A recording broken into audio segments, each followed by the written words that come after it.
मेरा नाम है आकाश और आपका स्वागत है स्पिरिचुअल दुनिया चैनल में। आज हम ओशो की किताब संभोग से समाधि की गहराई में उतरेंगे। यह हमारी पहली वीडियो है जहां हम चैप्टर 1 से 4 की चर्चा करेंगे। ओशो कहते हैं कि संभोग कोई पाप नहीं है, बल्कि वही बीज है जिससे जीवन की जड़ें पनपती हैं और उसी से ध्यान व समाधि तक पहुंचा जा सकता है। तो आइए सवाल जवाब के जरिए समझते हैं कि ओशो हमें इन अध्यायों में क्या सिखाना चाहते हैं। चैप्टर 1 संभोग और जीवन की जड़ें। प्रश्न 1, ओशो संभोग को जीवन की जड़ क्यों कहते हैं? उत्तर, क्योंकि संपूर्ण जीवन की शुरुआत इसी ऊर्जा से होती है। जिस ऊर्जा से एक बच्चा जन्म लेता है, उसी में पूरा ब्रह्मांड छिपा हुआ है। अगर इस ऊर्जा को हम नकार देंगे तो हम अपनी जड़ को काट देंगे। यही वजह है कि ओशो कहते हैं, इसे दबाओ मत, समझो। प्रश्न 2, क्या संभोग केवल शरीर तक सीमित है? उत्तर, नहीं, यह सिर्फ शारीरिक सुख नहीं है। अगर इसे प्रेम और जागरूकता से जिया जाए तो यह साधना बन जाता है। शरीर से शुरू होकर यह आत्मा तक की यात्रा हो सकती है। प्रश्न 3, धर्मों ने इसे पाप क्यों कहा? उत्तर, क्योंकि धर्म सत्ता और नियंत्रण का साधन रहे हैं। अगर इंसान संभोग को स्वतंत्रता से जी ले तो वह किसी के डर में नहीं रहेगा। इसलिए लोगों को अपराध बोध में रखा गया कि संभोग पाप है। प्रश्न 4, क्या संभोग से भागना आध्यात्मिकता है? उत्तर, नहीं, भागने से ऊर्जा विकृत होती है और वही गुस्सा, हिंसा और अपराध में बदलती है। असली आध्यात्मिकता है इसे समझना और ऊपर उठाना। प्रश्न 5, संभोग को नकारने का परिणाम क्या है? उत्तर, तब समाज रिप्रेशन से भर जाता है। लोग बाहर से संत दिखते हैं, पर भीतर कुंठा, हिंसा और अपराध पलते रहते हैं। यही वजह है कि ओशो कहते हैं, समझो, दबाओ मत। चैप्टर 2 जागरूकता और संभोग। प्रश्न 1, जागरूकता संभोग में क्यों जरूरी है? उत्तर, क्योंकि बिना जागरूकता के संभोग मैकेनिकल एक्ट बन जाता है। वही एक्ट जब प्रेम और ध्यान के साथ जिया जाता है तो यह साधना बन जाता है। प्रश्न 2, क्या संभोग ध्यान का साधन हो सकता है? उत्तर, हाँ, जब प्रेम, मौन और गहराई से इसे जिया जाता है तो यह साधना बन जाता है। उस समय शरीर शांत होता है, मन थमता है और आत्मा ध्यान की अवस्था में प्रवेश करती है। प्रश्न 3, जल्दीबाजी क्यों नुकसान करती है? उत्तर, क्योंकि जल्दीबाजी केवल शरीर को राहत देती है, पर आत्मा को खाली छोड़ जाती है। ओशो कहते हैं, धीमे चलो, हर क्षण को जियो, तभी यह ध्यान बन सकता है। प्रश्न 4, प्रेम के बिना संभोग कैसा है? उत्तर, यह केवल एक शारीरिक खेल है। इसमें आत्मा की भागीदारी नहीं होती। इससे तृप्ति नहीं आती, केवल थकान और खालीपन मिलता है। प्रश्न 5, जागरूकता से क्या परिवर्तन आता है?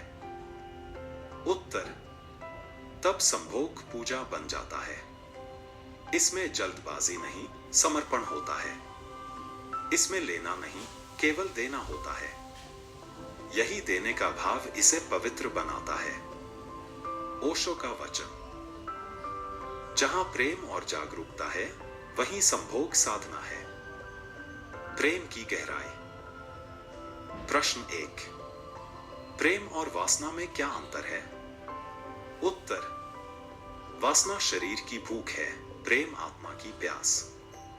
वासना खत्म हो जाती है, प्रेम अनंत है। प्रश्न 2, क्या प्रेम स्थायी है? उत्तर, हाँ, प्रेम अनंत गहराई रखता है। वासना खत्म होते ही खालीपन आता है। पर प्रेम आत्मा को शांति और संतोष देता है। प्रश्न 3, लोग वासना में क्यों भटकते हैं? उत्तर, क्योंकि वे प्रेम की गहराई को नहीं समझते। वे केवल शारीरिक सुख ढूंढते रहते हैं और बार बार वही चक्र दोहराते हैं, पर भीतर से खाली रहते हैं। प्रश्न 4, प्रेम के साथ संभोग कैसा होता है? उत्तर, यह पूजा बन जाता है। उसमें जल्दबाजी नहीं होती। वहां केवल समर्पण, मौन और गहराई होती है। प्रश्न 5, प्रेम के बिना वासना क्यों खालीपन देती है? उत्तर, क्योंकि शरीर तृप्त हो जाता है पर आत्मा भूखी रह जाती है। आत्मा को केवल प्रेम ही भर सकता है। ओशो का वचन, प्रेम के बिना संभोग राख के बिना दीपक है। चैप्टर 4, संभोग से ध्यान की ओर। प्रश्न 1, ओशो संभोग को ध्यान का पहला कदम क्यों कहते हैं? उत्तर, क्योंकि यह हमारी सबसे मौलिक ऊर्जा है। इसे रूपांतरित किए बिना समाधि तक पहुंचना असंभव है। प्रश्न 2, क्या दमन से ध्यान संभव है?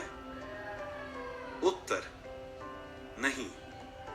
दमन से ऊर्जा विकृत हो जाती है। ध्यान तभी संभव है जब ऊर्जा को सही दिशा दी जाए। प्रश्न 3, संभोग और ध्यान में क्या समानता है? उत्तर, दोनों में अहंकार मिटता है। संभोग में कुछ क्षण के लिए और ध्यान में स्थायी रूप से। प्रश्न 4, ऊर्जा ऊपर कैसे उठती है? उत्तर, जब हम संभोग को जागरूकता के साथ जीते हैं, तब ऊर्जा मूलाधार से सहस्रार तक यात्रा करती है। यही आध्यात्मिक परिवर्तन है।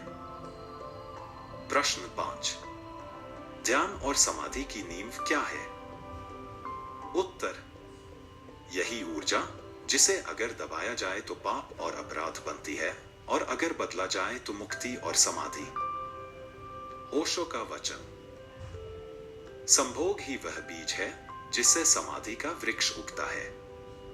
तो दोस्तों, ये थे चैप्टर 1 से 4 के गहरे प्रश्न और उत्तर। ओशो हमें यह सिखाते हैं कि संभोग पाप नहीं है, बल्कि वह पहली सीढ़ी है जिससे प्रेम, ध्यान और अंततः समाधि तक पहुंचा जा सकता है। अगर आपको यह वीडियो पसंद आई हो तो इसे लाइक करें, दोस्तों के साथ शेयर करें और हमारे चैनल स्पिरिचुअल दुनिया को सब्सक्राइब करना न भूलें। आपका प्यार और सहयोग ही हमें ऐसी गहरी बातें आप तक लाने के लिए प्रेरित करता है।